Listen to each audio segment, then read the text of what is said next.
మన కళ్ళు బయట నుండి కాంతి సేకరించి మనకు చూడగలిగేటట్టు కలగనిస్తుంది. కార్నియా కంటి ముందు పారదర్శక భాగం, అంటే ట్రాన్స్పరెంట్ ఉండే భాగం.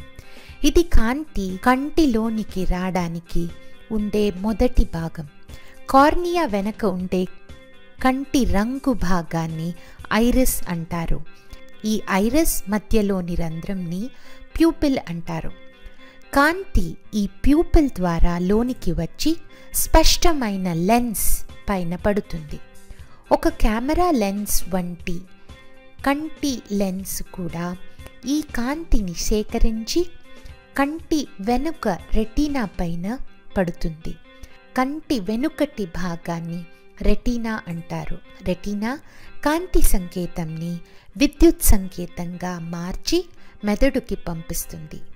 మెదడు ఈ విద్యుత్ సిగ్నల్ని, అంటే సంకేతాన్ని, మనం చూసే చిత్రంగా మారుస్తుంది.